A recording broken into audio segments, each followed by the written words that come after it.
কি রে, কি হইছে? তুই এত টেনশন করতেছিস কেন? পাশের বাড়ির টুম্পা ভাবির সাথে বউর সাথে ঝগড়া লাগছে। তুই এখানে বসে টেনশন করলে কাজ হবে? গিয়ে ঝগড়া মিটা। আরে ঝগড়া তো মিটাবো, কিন্তু কার পক্ষ নেবো সেই টেনশনেই তো পাচ্ছি না। কচু গাছের লগে গলায় দড়ি দে, গাধা একটা। শ্বশুর বাড়ির সবাই বলে আমি নাকি ঝগড়ুটে, তো হব না। 2 বছর লেগেছে শিখতে শাশুড়ির কাছ থেকে। ডাক্তার দেখাইছো? কি বলছে ডাক্তার? ডাক্তার বলছে বউকে ভালোবাসতে, কিন্তু কার বউকে ভালোবাসতে বলছে সেইটা বলে নাই। যাটা দেখছো? যাটা দিয়ে শুধু গড়ে ঝাড়ু দেওয়া হয় না, আরো অনেক কিছু করা হয়। আরে জানি তো, মেয়েরা মেকআপ করার সময় মুখে ঝাড়ু দেয়।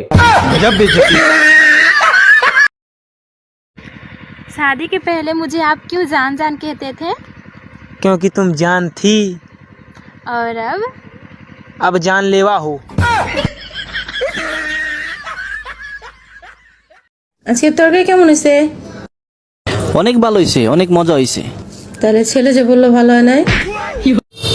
আরে ছেলে তো বিয়ে করে নাই, বুঝে না কোন জায়গায় কি বলতে হইব। কি বললা? এই আজকে পাড়ার লেটেস্ট খবর শুনেছো? কেন গো, কি হয়েছে? আরে আমাদের দুটো বাড়ি পরে যে মুখার্জিদা আছে না, 70 বছর বয়সে সে আজকে বিয়ে করেছে। ভাবো একবার। ইস, লোকটা সারা জীবন বুদ্ধি নিয়ে কাজ করলো, আর শেষ বয়সে এসে দেখো ভুল কাজটা করেই ফেললো। ওই ওই, ট্রেন বল, ট্রেন। ট্রেন? আজ থেকে তুই আমার গার্লফ্রেন্ড। এই শোন শোন শোন, মেকআপ বল, মেকআপ। মেকআপ? আজ থেকে তোর সাথে আমার ব্রেকআপ।